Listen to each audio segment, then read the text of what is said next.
একটা হাদিস আপনাদেরকে বলি, নবী সাল্লাল্লাহু আলাইহি ওয়াসাল্লাম আরো বলেছেন যে এই মাসের সবচেয়ে শেষ অনুসারী হবে এক শ্রেণীর নারী, এক শ্রেণীর নগ্ন নারী, যাদেরকে তার স্বামী, বাবা, পিতা ঘরে রাখতে চাইবে, কিন্তু তারা ঘরে থাকবে না, তারা বাঁধন ছিঁড়ে বের হয়ে চলে যাবে বাইরে। আবার বুঝাই, শেষ জামানায় অনুসারী হবে এক শ্রেণীর নারী, যাদেরকে তাদের পিতা, স্বামী, ভাই ঘরে রাখতে চাইবে, তারা ঘরে থাকবে না। আপনি কি বুঝতে পারছেন তারা কারা? বর্তমান সময়ের এই ফ্যামিনিস্ট রেভলিউশন যারা করছে, এরা সব যখন বের হবে এরা সবাই তাকে অনুসরণ করবে, অবশ্যই করবে।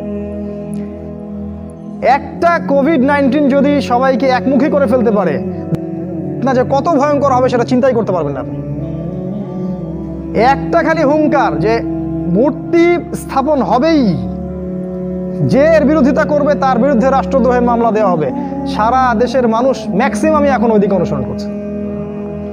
এই যদি অবস্থা, তাহলে যখন বের হবে তখন যে কোটি কোটি মানুষ তাকে অনুসরণ করবে না, এটা কি কোনো গ্যারান্টি আছে? বরং কোটি কোটি মানুষই তাকে অনুসরণ করবে।